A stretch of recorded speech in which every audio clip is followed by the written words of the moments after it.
Chers compatriotes, chers fidèles abonnés de notre émission AK 243, Mbotenabino, merci encore une fois de nous recevoir chez vous. Alors aujourd'hui, comme chaque fois, nous allons commenter l'actualité en Mbotenabino. Avant cela, c'est vrai que ça fait longtemps, nous ne sommes pas vus, nous avions des problèmes avec notre équipement, mais aujourd'hui, nous pouvons vous l'annoncer. En tout cas, c'est une histoire ancienne.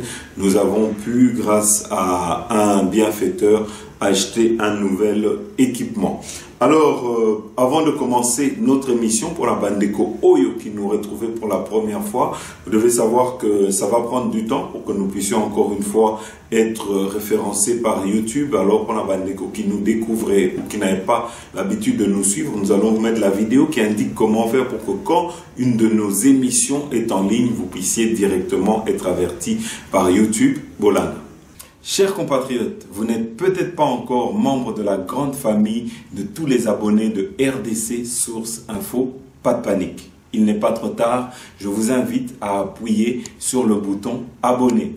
Appuyez également sur le bouton notification. Ça vous permettra, lorsque une de nos émissions sera mise en ligne, vous serez directement informé par YouTube. N'oubliez pas d'appuyer sur le bouton j'aime, ça nous donnera une bonne cotation auprès de YouTube et ça rendra nos émissions plus visibles auprès de nos autres compatriotes. Donc je répète, nous avons 3 actions à faire. Le premier, abonnez-vous. Deuxièmement, appuyez sur le bouton notification et troisièmement, appuyez sur le bouton j'aime. Ainsi, vous ferez partie de ceux qui encouragent et soutiennent RDC Source Info et vous nous encouragez à continuer à vous informer.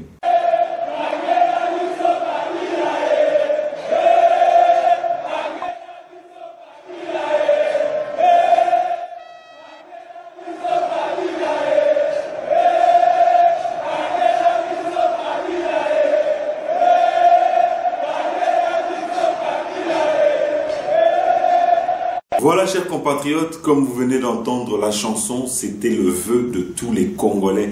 Kangabiso Kabila, aujourd'hui, c'est une réalité. Joseph Kabila pourra enfin être poursuivi et pourra répondre devant la justice congolaise pour tous les actes qu'il a commis quand il était président de la République et pour ses actes de trahison depuis qu'il s'est allié avec le M23. Mais avant ça, vous devez savoir qu'il n'y a rien de nouveau. Tout cela avait déjà été annoncé par le chef de l'État, Félix Antoine Tshisekedi, qui avait parlé des liens suite aux informations qu'il avait reçues des services sur les liens et les financements de Joseph Kabila avec les différents groupes armés, dont notamment le M23. Alors ici, vous devez également savoir que nous avons attrapé le numéro 2 de monsieur Corneille Nangaa il y a de cela 2 ans. Ce monsieur avait été transféré à Kinshasa et il nous avait donné des éléments qui étaient en tout cas très sensibles et qui étaient contre monsieur Joseph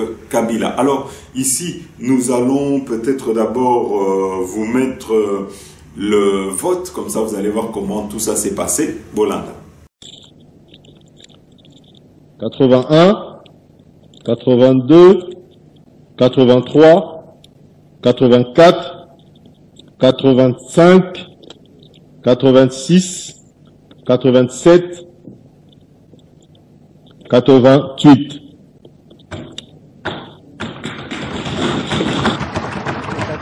Les carottes sont cuites pour le sénateur à vie, Joseph Kabila Kabange. Le Sénat vient de se prononcer et pour lever ses immunités. Le résultat du vote relatif à l'autorisation des poursuites et à la levée des immunités du sénateur à vie. Pour 88 voix. Contre 5 voix. Abstention 0 voix. Bulletin nul 3. En conséquence, le Sénat autorise les poursuites et lève les immunités de M. Joseph Kabila Kabange, sénateur à vie.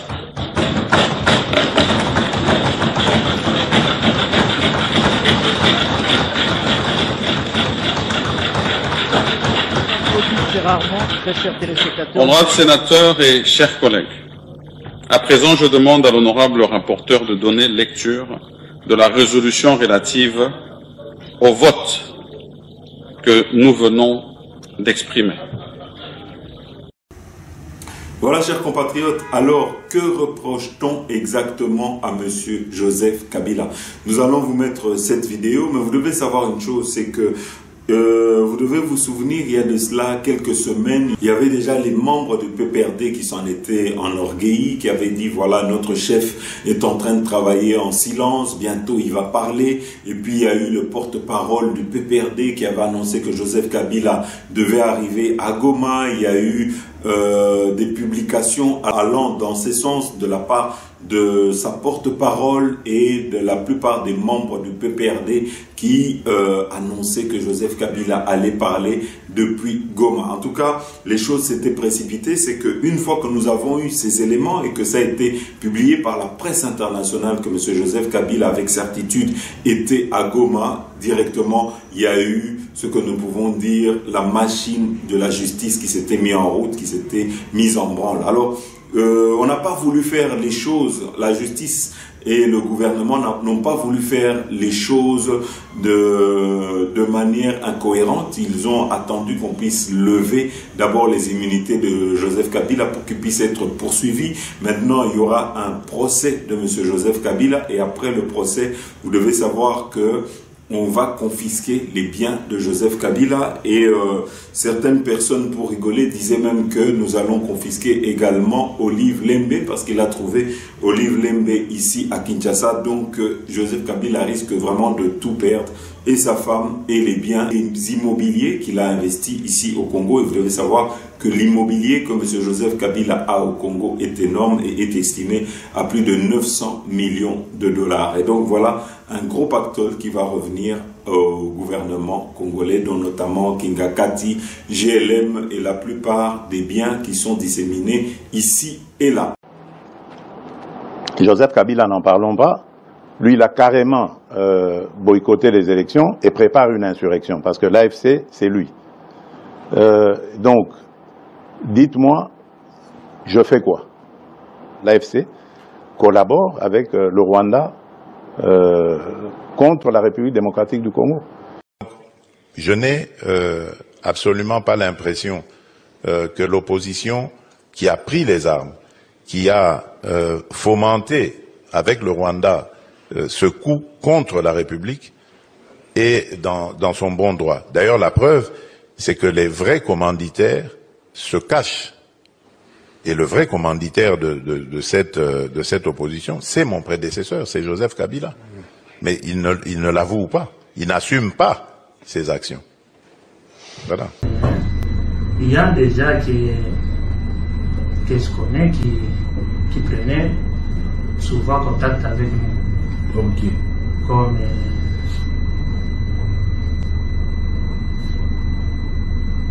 comment il s'appelle encore le député de Canada, Claudel Lubaya, c'est lui qui avait les contacts militaires. C'est pas nous, c'est le général John Lumbi. Vous parlez avec lui et l'ancien président Joseph Kabila. Mais nous, au Cornet Nanga, on n'a pas de contact militaire.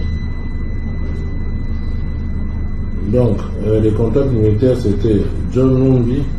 John Lumbi est l'ancien président. Qui était chargé de monter la partie militaire. Alors, que lui reproche-t-on? Ici, nous allons directement vous mettre la vidéo du rapporteur du Sénat qui explique ce dont on reproche à M. Joseph Kabila. Bola. M.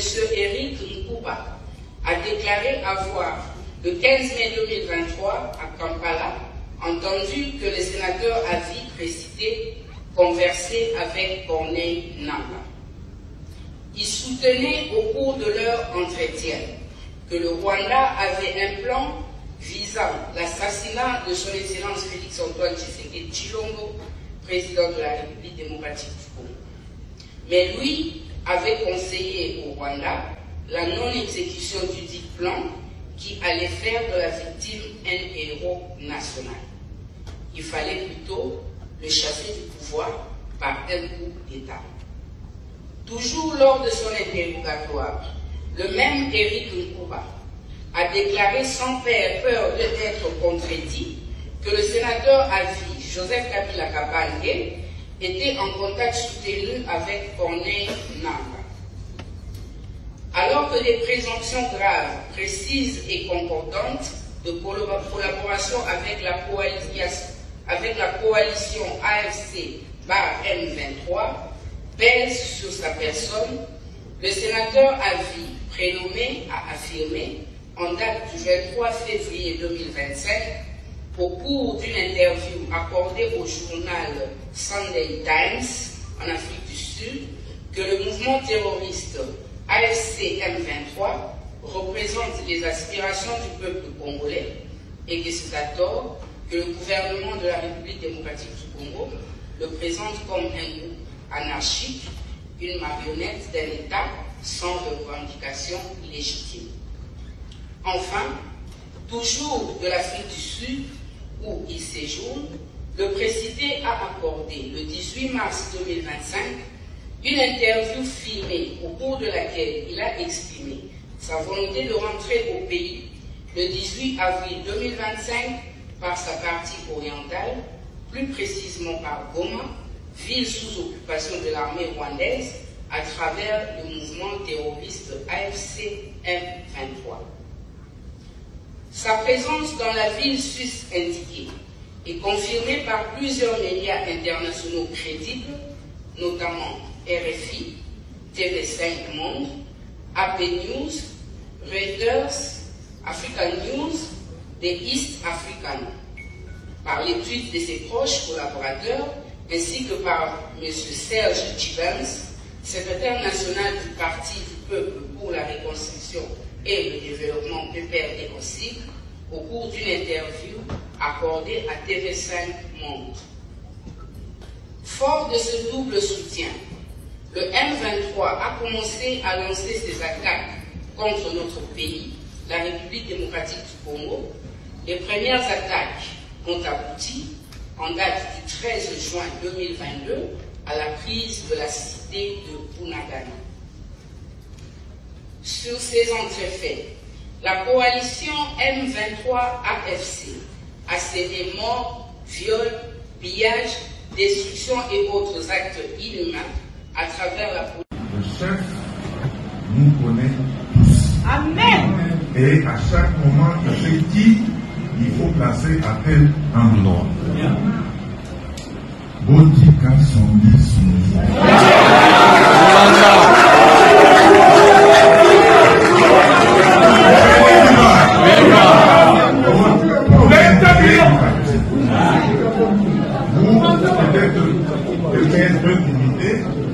Vous ne savez pas ce que le chef fait chaque jour pour aider le pouvoir. C'est pas ça. Vous ne savez pas ce que nous faisons individuellement pour qu'on avance. Alors quand le chef a une décision, nous allons travailler dans l'unité, dans l'harmonie, parce qu'il nous a reçu. Et il a mis un peu là-dessus. Je demande à tous les camarades de nous aider à ne pas nous opposer.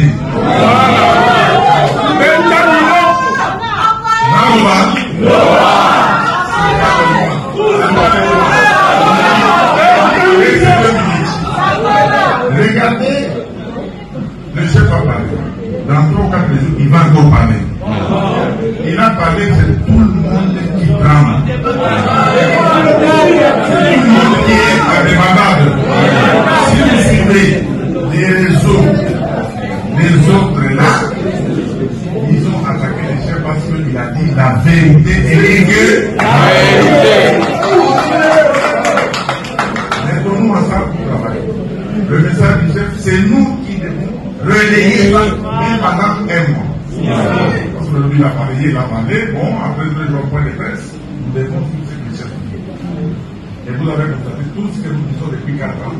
Par rapport à ce que le chef a dit, nous avons toujours été dans la vérité. Voilà, chers compatriotes, donc ici, encore une fois, comme nous vous avons dit, je crois que l'affaire et la page Joseph Kabila est désormais tournée au Congo. Nous attendions ça depuis longtemps et je crois que les choses se sont faites par elles-mêmes. Nous devons arriver à ce cas de figure que nous connaissons aujourd'hui et nous y sommes.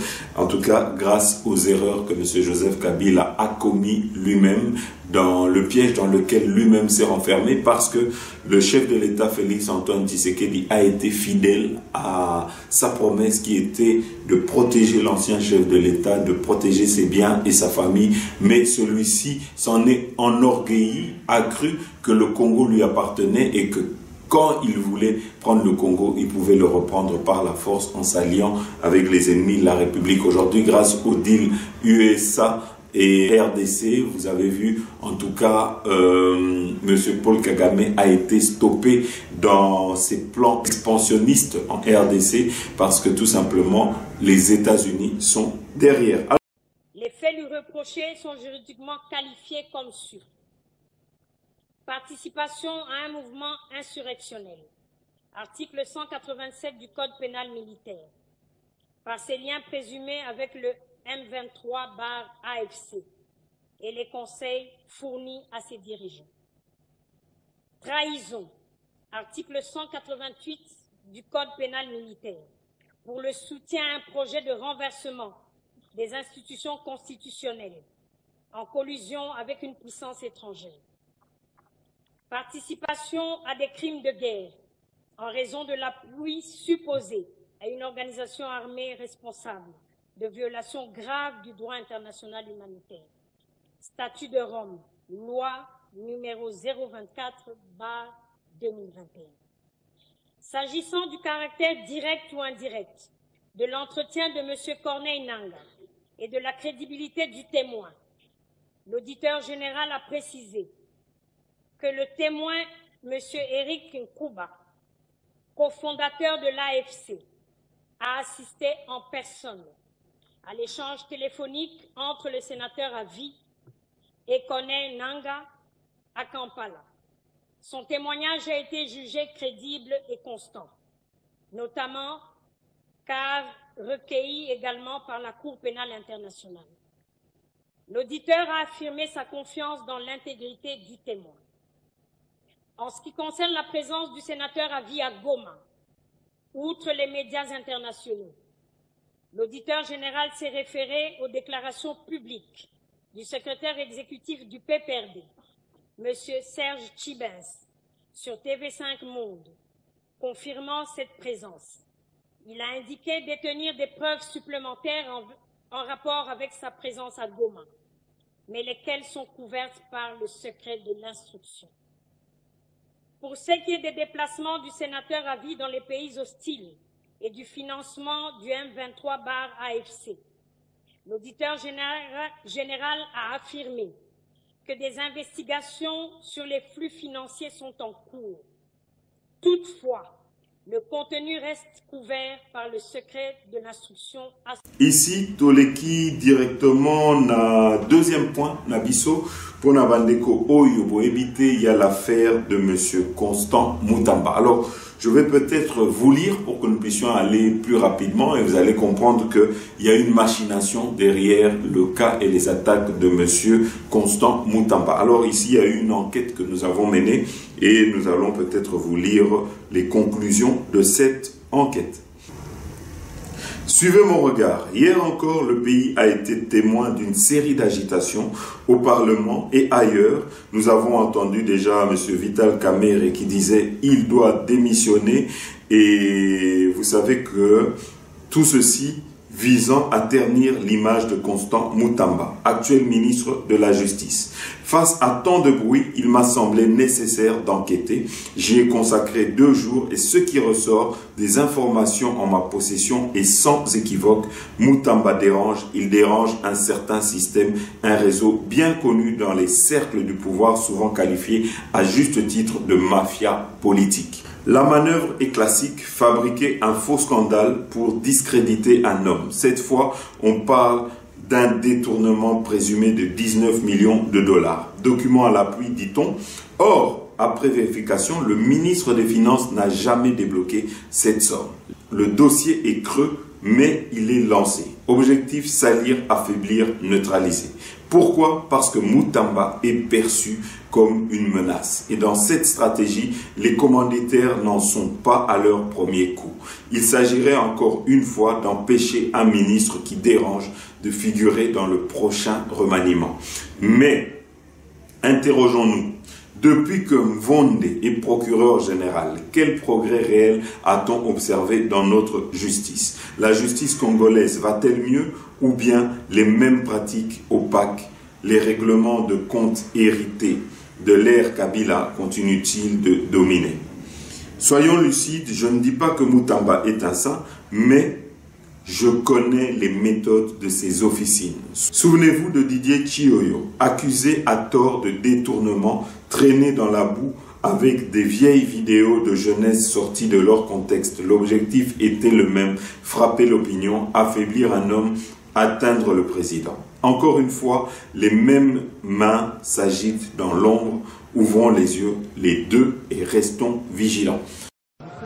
Alors, je vais être saisi par le procureur général près la Cour de cassation au fin d'obtenir l'autorisation d'instruction contre les sieurs Constant Mutamba Tungunga, actuellement ministre d'État, ministre de la Justice et garde des Sceaux. Et donc, honorables députés, chers collègues,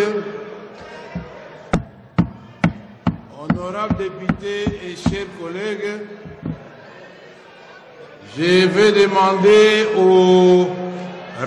Merci beaucoup, honorable président.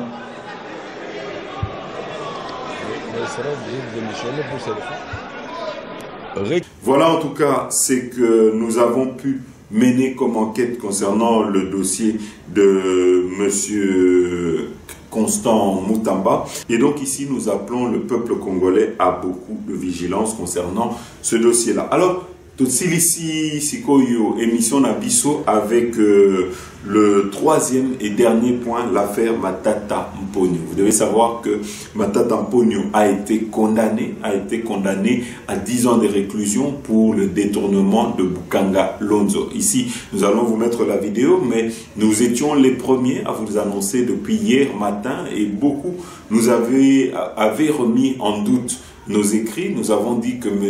Matata Mponyo avait déjà fui. M. Matata Mponyo, tout la Mouissi, Azaza. D'après les informations en notre possession, M. Matata Mponyo se trouve en Belgique.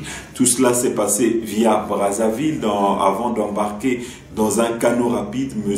Matata Mponyo aurait soudoyé quelques agents qui font la surveillance de nos frontières. Voilà en tout cas comment il aurait fui, mais nous attendons parce qu'il peut y avoir des rebondissements ou autre chose. Mais en tout cas, les infos en notre possession sont celles-là.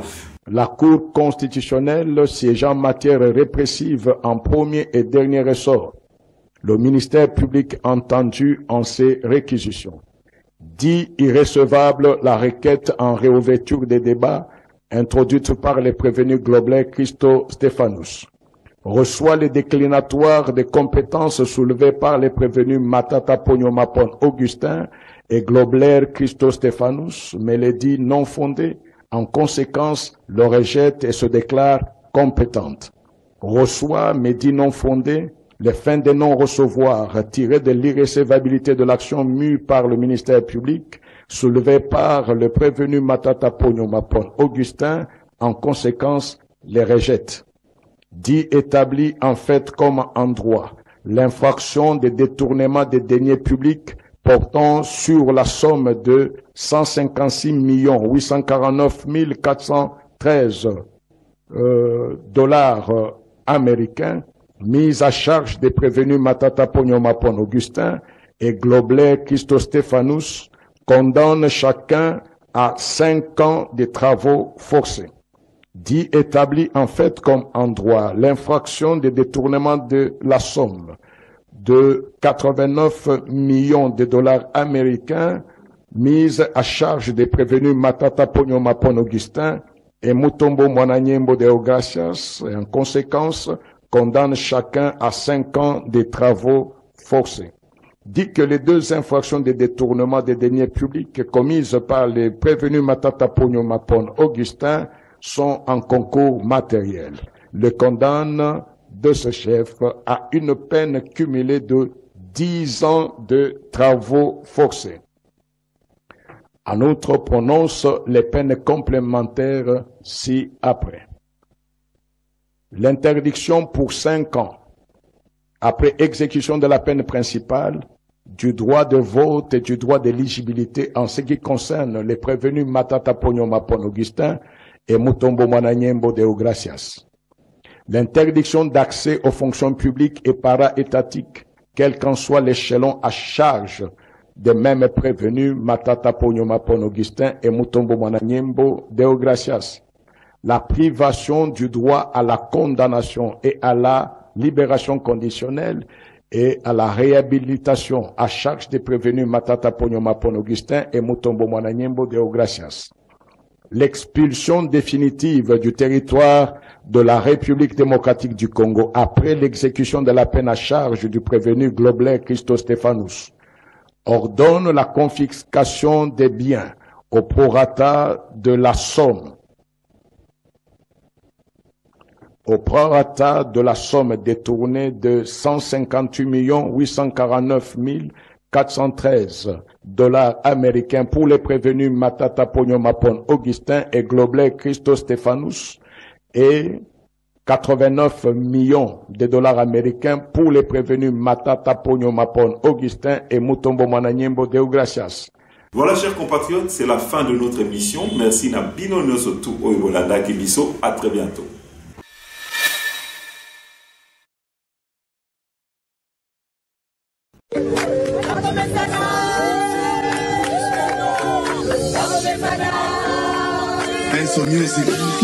Oh mame, oh mame, oh mame, oh mame, oh mame, lele, oh mame, lele, basala 18 ans, basale lokote, bazo senga, bazonga ndeli suse, batika bafulu ebele na Congo, malakela Congo na biso mabe. Bango baloba ki Kongo ekobonga te fachazi Kongo apesi yango na Nzambe okasa kabinda yango esila okende universite esila basode muto musala kitoko okende Kisangani musala kitoko Kongo mobima musala ezosalama bana bango yo batangi ofele politique si bazonga prisonnier politique basi babima ebola kutu esila na este yango tobete la fachi maboko tobete la fachi nde maboko tobete la fachi nde maboko tobete la fachi nde maboko tobete la fachi nde maboko oh mame, oh mame, oh mame, oh mame, oh mame, lele, oh mame, lele, baso de mouton musala kitoko, okende Kisangani musala kitoko, barème salariale les matili sous-soué, même place litango fachi ya kitina terrain, azope sa solution à tout problème, budget à Congo et matili